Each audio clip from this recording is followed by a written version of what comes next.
بسم اللہ الرحمن الرحیم۔ رسول اللہ صلی اللہ علیہ وسلم نے ارشاد فرمایا، من احب ان ينسأ له في عمره فليصل رحمه۔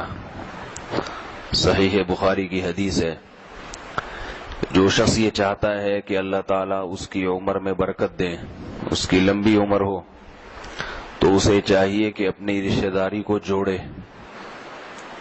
اپنے رشتہ داری کو جوڑے۔ کیسے جوڑے؟ دوسری احادیث میں ہے کہ ان پہ خرچ کرے۔ تو رشتہ داری کو جوڑنے کے لیے ان پہ خرچ کرنا، پیسہ خرچ کرنا ان کے اوپر بھی بہت بڑی نیکی ہے۔ ایک تو ہے کوئی رشتہ دار ہے ضرورت مند، حاجت مند، اس کے ساتھ تو تعاون کرنا لازم ہے، تو نہیں کریں گے گناہ گار ہوں گے۔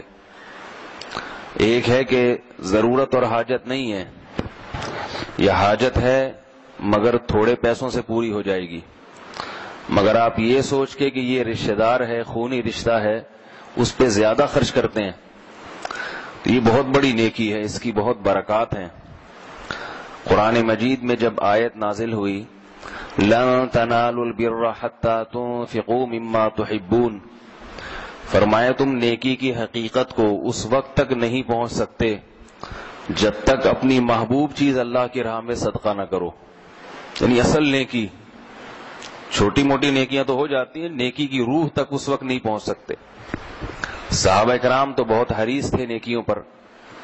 حضرت ابو طلحہ انصاری رضی اللہ تعالی عنہ اللہ کے نبی کی خدمت میں حاضر ہوئے، عرض کیا کہ یا رسول اللہ، اللہ نے تو فرمایا ہے کہ نیکی کی حقیقت تک اس وقت نہیں پہنچ سکتے جب تک محبوب چیز صدقہ نہ کرو۔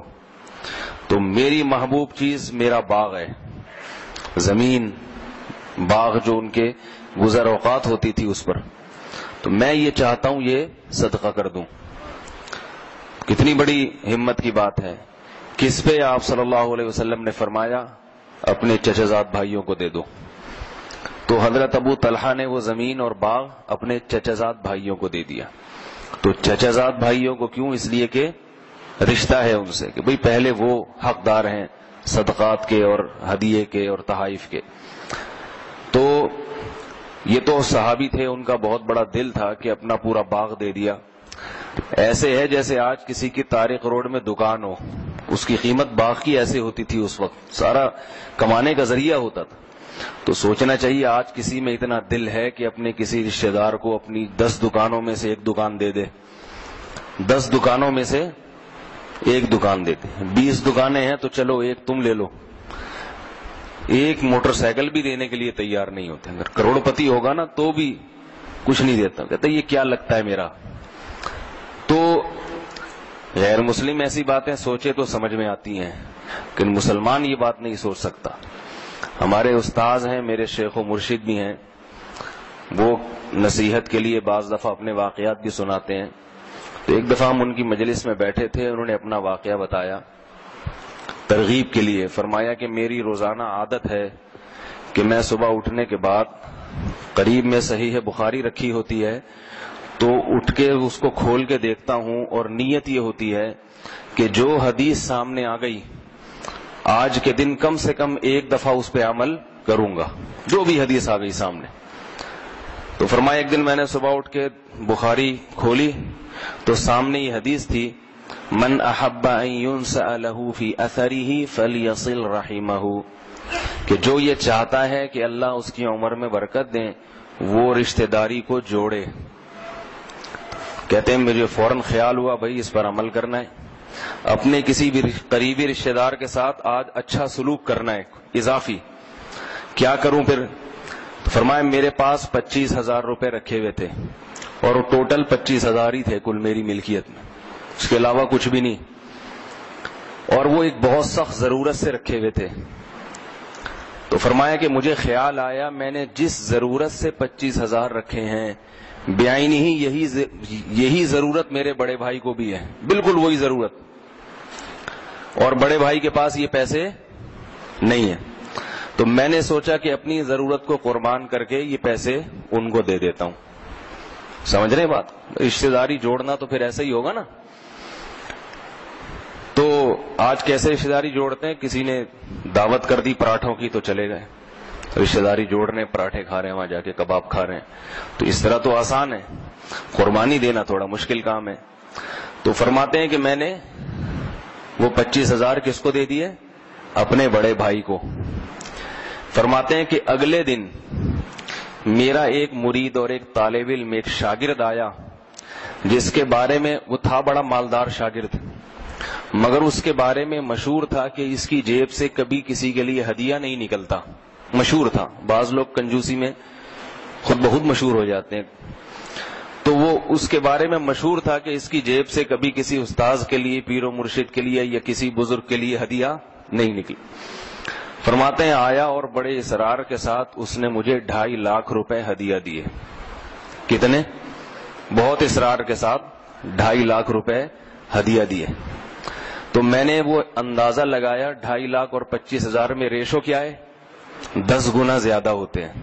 اللہ نے جو فرمایا نا کہ ایک کے کتنے دوں گا, قرآن میں اللہ نے فرمایا ایک کے بدلے کتنے دوں گا؟ 10 گنا زیادہ دوں گا. آگے سننے کی چیز ہے جو اصل آگے. میں اور آپ ہوتے تو ہم تو اس کو بڑی نعمت سمجھ کے جیب میں رکھ لیتے, یہ تو اللہ نے اس کے بدلے دیے, یہ تو پورے ہم ہی کھائیں گے. فرماتے ہیں میں نے یہ سوچا کہ یہ اللہ نے مجھے رشتہ داری جوڑنے کے بدلے میں دیے ہیں, تو اس کا مطلب ہے کہ اللہ کو یہ ادا بہت پسند آئی, لہذا یہ سارے پیسے رشتہ داروں میں تقسیم کر دوں گا. سمجھ رہے؟ لہذا سب بہن بھائیوں میں وہ 2.5 لاکھ روپے بانٹ دیے. سمجھ رہے ہیں بات کو؟ نہیں سمجھ رہے؟ تو تھوڑی سی مشکل تو ہو رہی ہے, ٹھیک ہے, مجھے خود بھی بہت مشکل ہو رہی ہے, آپ لوگ کو بھی ہو رہی ہوگی. نہ ہمارا اتنا ظرف ہے نہ آپ کا ہو, شاید آپ میں سے کسی کا ہو.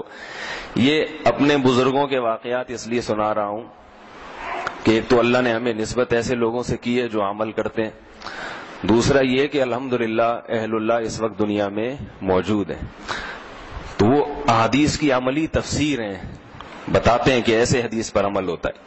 تو بھائی اتنا بڑا اگر ظرف نہ بھی ہو تو تھوڑا سا تو ظرف ہونا چاہیے نا. یہ 25,000 ان کے لیے بہت بڑی رقم تھی, بہت بڑی رقم. جس کی ملکیت ہی 25,000 ہو, اضافی کچھ ہو ہی نہیں, تو اس کے لیے تو سب کچھ یہی ہے. تو جب اللہ تعالیٰ دل دے دیتے ہیں تو اس کے لیے وہ 25,000 کے بجائے اگر 2.5 لاکھ ہوتے تو وہ بانٹ دیتے. تو سبق سیکھنا چاہیے. تو آپ اتنا تو نہ کریں جتنا اللہ نے جس کو گنجائش دی ہے. کچھ تو کبھی کبھار اپنے بھائی بہنوں کے ساتھ ان کو لفافے میں پیسے ڈال کے انسان دے دے, اور وہ حیران ہو کے پوچھیں کیوں, تو جواب میں کہیں کہ بھائی ہمارا رشتہ ہے بھائی بہنوں کا, آپس میں بھائی بہن ایک دوسرے کے, تو رشتے کی وجہ سے ہم نے سوچا کبھی کچھ ہدیہ دے دیں, کبھی کچھ کھلا دیں, کچھ رقم کچھ بڑی دے دیں تاکہ آپ خوش ہو جائیں. اس سے آپس میں محبتیں قائم ہوتی ہیں, نفرتیں ختم ہوتی ہیں. آج بھائی بہنوں کے رشتے, چچا زاد پھوپھی زاد کے رشتے, ماموں چاچے کے رشتے, سب ایک دوسرے کو کاٹ رہے ہیں, ایک دوسرے کو نوچ نوچ کے کھانے کی کوشش میں لگے ہوئے ہیں. وجہ اس کی یہ ہے کہ ہر آدمی دوسرے کو نوچنے کی کوشش کرتا ہے, اس کی جیب خالی کرنے کی کوشش کرتا ہے. یہ نہیں سوچتا کہ میں کسی پر کچھ خرچ کر دوں, میں اپنا حق ادا کر دوں, میں اپنے فائدے کے لیے, کیونکہ اللہ کے نبی نے بشارت دی ہے اس پہ اللہ کے نبی نے بشارت دی ہے. تو یہ نیکی بھی بہت بڑی نیکی ہے, اس پہ بھی عمل کی کوشش کرنی چاہیے. اللہ تعالی ہم سب کو عمل کی توفیق عطا فرمائے. سبحانک اللہم و بحمدک نشہد ان لا الہ الا انت